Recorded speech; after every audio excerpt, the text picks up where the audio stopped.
ગુજરાતનો ખેડૂત પોતાના ન્યાય માટે, પોતાના હક માટે રોડ પર ઉતરી રહ્યો છે.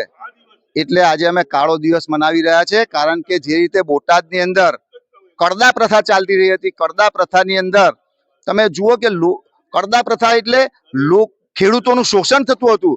એ માટે એપીએમસી બોટાદ ખાતે એક મહાપંચાયતનું, કિસાન મહાપંચાયતનું આયોજન કરવામાં આવ્યું હતું, પરંતુ પોલીસે ચારે બાજુ પોલીસ છાવણી કરી દીધી અને ક્યાંક ને ક્યાંક આ મહાપંચાયતને નિષ્ફળ બનાવવાનો પ્રયત્ન કર્યો. ત્યારે હળવદ ગામના કેટલાક ખેડૂતો ભેગા થઈને પોતાના ન્યાય માટેની માંગણીની વિચારણા કરી હતા. શાંતિપૂર્ણ રીતે ચાલી રહ્યું હતું. ત્યારે ક્યાંક ને ક્યાંક ભારતીય જનતા પાર્ટીના 5-25 અંદર એવા અસામાજિક તત્વો, બુટલેગરો આવી અને આ માહોલને દોડવાનો પ્રયત્ન કર્યો, આ મહાપંચાયતને ક્યાંક ને ક્યાંક નિષ્ફળ બનાવવાનો પ્રયત્ન કર્યો છે. ત્યારે તમે જુઓ કે પોલીસે ચારે બાજુ પોલીસ છાવણીની અંદર આજે હળવદ ગામને લઈ લીધું છે અને જે ખેડૂતો છે એ ખેડૂતોને ઘરની અંદર રહેલા નિર્દોષ ખેડૂતોને લઈ અને જે મારવામાં આવી રહ્યો હતો એનો આજે અમે વિરોધ કરી અને કાળી પટ્ટી બાંધીને વિરોધ કરી રહ્યા છે. એક તરફ સરકાર તો વિકાસ સપ્તાહ ઉજવી રહ્યો છે અને ખેડૂતોના પાછળ છે, તો પછી આ તમે જુઓ, જગતનો તાત આજે સૌથી વધારે વરસાદ પડે તો અતિવૃષ્ટિના કારણે, અનાવૃષ્ટિના કારણે ખેડૂત દુઃખી છે.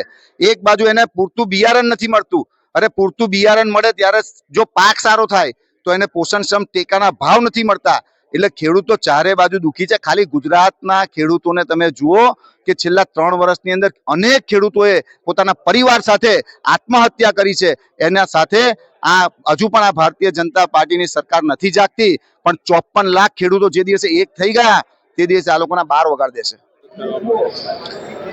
ગઈકાલે જે બોટાદના હળદર ગામે કિસાનોની એક મહાસભા હતી, મહાપંચાયત હતી, જે ન કરવા દેવા માટે ભાજપે પોલીસને એવું દબાણ કરી કે સભા ન થવી જોઈએ અને પોલીસે આખા ગામને બાનમાં લઈ, આખા ગામને પોલીસ છાવણીમાં બદલી અને ઘરે ઘરે જઈ ઘરના દરવાજા તોડી યુવાનોને, મહિલાઓને, વડીલોને ઘરમાંથી બહાર કાઢી તેમની પર લાઠીચાર્જ કરવામાં આવ્યો છે. તેને લઈ આજે અમે આને બ્લેક ડેના નામે બિરદાવીએ છીએ કે આજે બ્લેક ડે હંમેશા આજની તારીખ બ્લેક ડે તરીકે ગુજરાતમાં ગણવામાં આવશે. કારણ કે આવું કૃત્ય તો અંગ્રેજના જમાનામાં અંગ્રેજોએ બી કદાચ આટલો બધો કહેર નહીં મચાવ્યો હોય જેટલું ભારતીય જનતા પાર્ટી મચાવી રહી છે.